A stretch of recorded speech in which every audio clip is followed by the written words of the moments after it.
Now, you might be asking yourself, Eric, why do you talk so much about independence? And I want to share a story with you that, maybe help give you a bit more context in terms of why I talk so much about independence. But before I do that, even I want to talk about when I'm talking about independence. What am I talking about?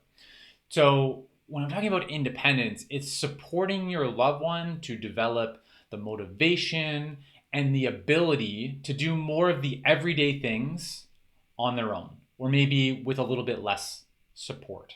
Okay.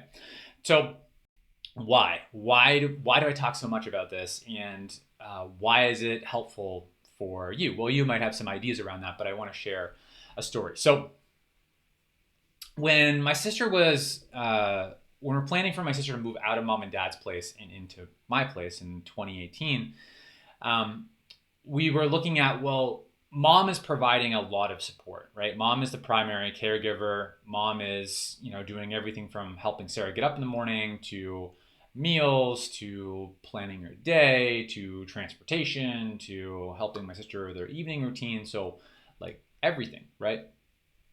So, how do we even go about thinking about shifting away from mom doing all of those things, right? If mom wasn't doing all of those things, how is Sarah going to have her needs met?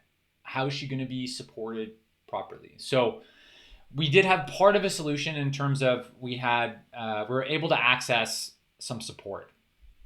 So in my sister's case, we were able to access 3 hours of paid support per day for personal care. Now that was super helpful, right? That was going to be a part of the solution.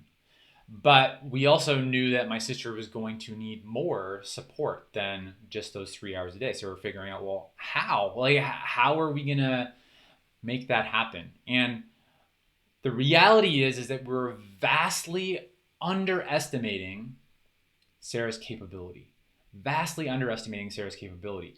We, I guess prior to that time period, really had thought of my sister as incapable and held very low expectations on my sister.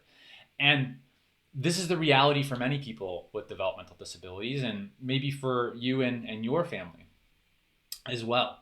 So we needed to switch out of that mindset, and we started giving my sister more opportunities and providing her support and coaching to be able to grow. And we saw her independence, her ability to do, and motivation to do those everyday things increase exponentially. So, you know, many of those things that were being done by mom for Sarah, Sarah started doing many of those on her own, or doing many components of those and then maybe needing support for some elements. Okay. So that's why independence and thinking about helping your loved one grow their independence is so important. Just one of the reasons, right? So when you're thinking about what is life going to look like for your loved one, maybe for a time when they're not living with you, um, what does that support solution look like? And often we just jump to paid supports, right? My family jumped to paid supports.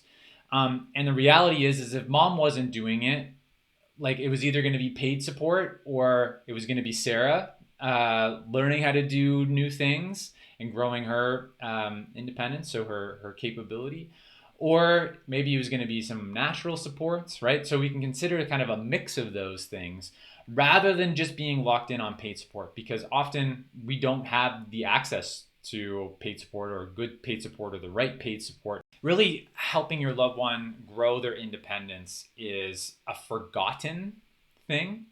And I'm I want you to start to think about it, because it is something that you can work on now.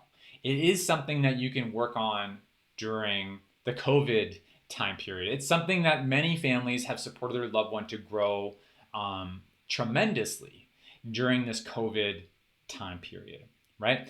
And really, growing that independence starts at home. Often we think, well, we can have someone else teach our loved one to grow their independence, whether it's at some sort of program affiliated with a school or a day program or things like that. But from what I see, that doesn't really translate into actual independence because we're in our own pattern, our own rhythm, our own way of doing things in our home. So for our loved one to grow their independence, it actually involves a change in ourselves, a change in you as a caregiver, right? You have to change your thinking to believe in your loved one and that they have the ability to grow, right? And that we need to hold higher expectations, right? So we're going to continue to talk about independence as the weeks go forward here. I'm going to continue to give you some tips on how to support your loved one to grow their independence, to grow your loved one's motivation and ability to do more of those everyday things. And there's definitely tons that we can do and influence to make that happen. So scroll down, leave me a comment here. Love to know your thoughts on this video, how it was helpful. And I'm Eric Gall. Together, let's take a small step forward this week.